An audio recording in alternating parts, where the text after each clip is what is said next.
program, natural hazard policies, we are national leaders on that, and conservation of ecologically sensitive state lands. I definitely we have something to offer on the big frame of these policies. While the high noon of creativity and innovativeness was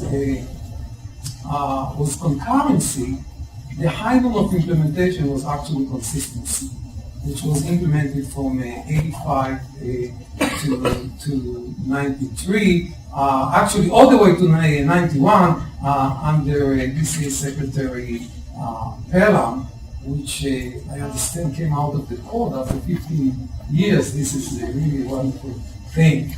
Well, it was never in the court, sorry. But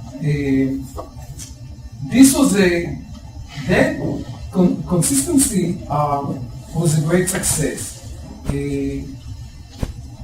Between 85 and 93, 470 local communities in Florida eventually prepared comprehensive plan, and all these plans, almost all these plans, maybe 2-3% minus, were confirmed and approved by the Department of Community Affairs by 1993.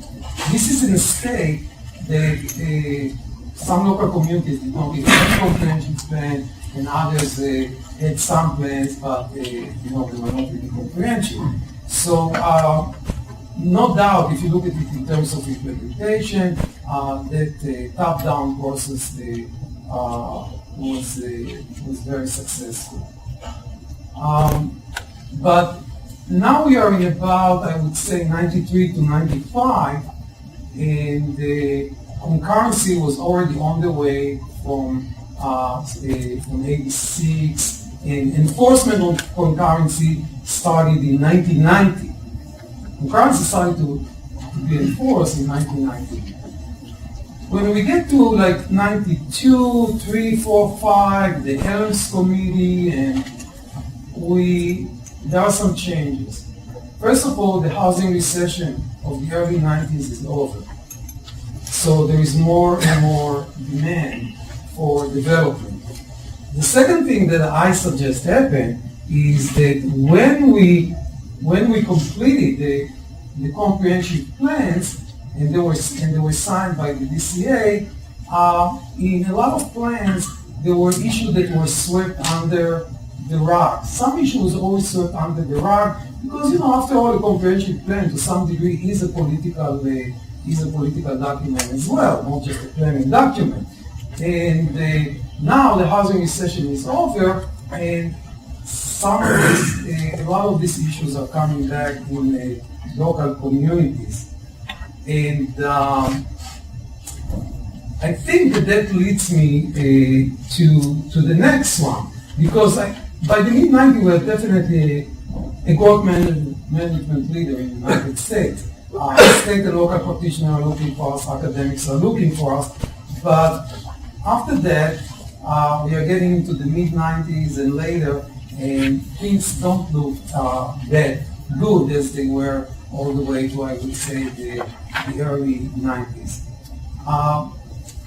Communities have a lot of demands, and we start to have in legislatures and politicians are starting to develop more and more discretionary implementation tool, so communities will be able to respond to all these different growth versions.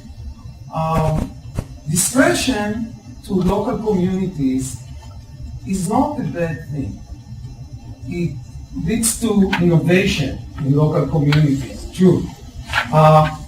It's also good to give, it's also a good idea for communities that have a sound track, that have a sound record of planning and implementation.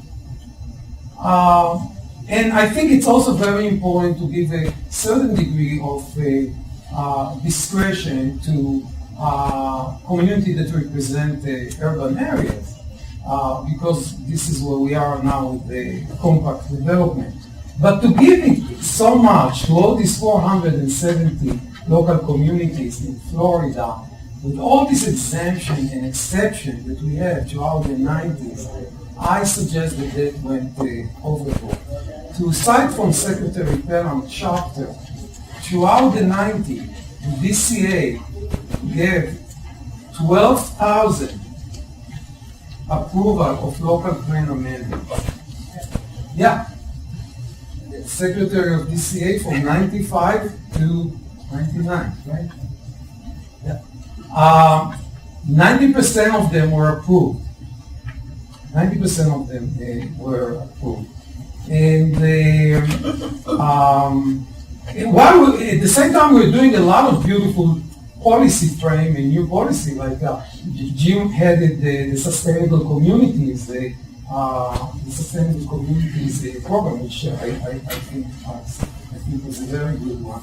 Experimental program was a very good one.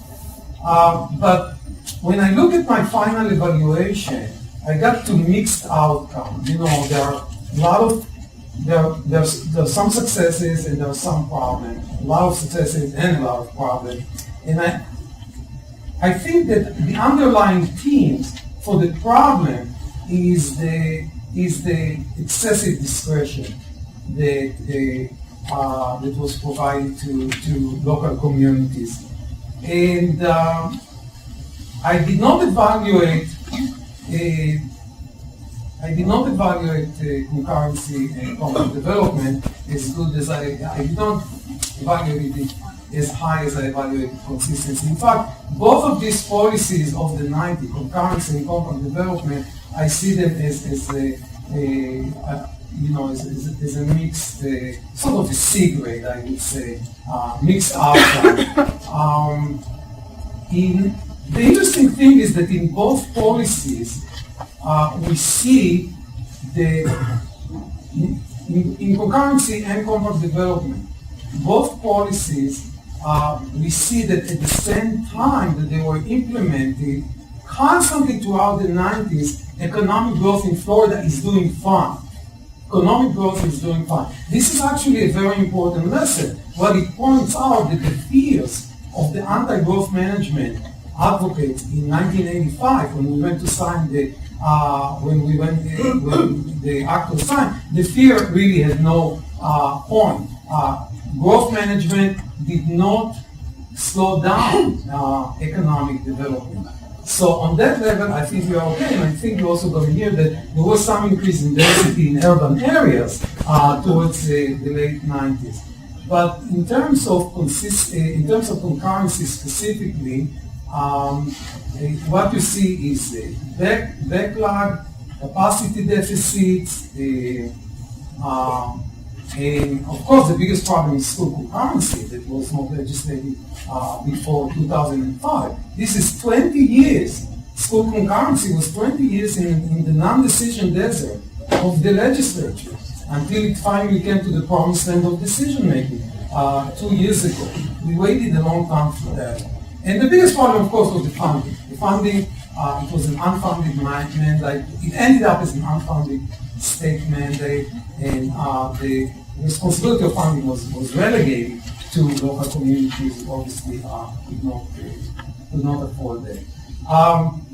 What I see here in terms of the big picture, I see that the policy frame, the policy approach is sound, innovative, and creative.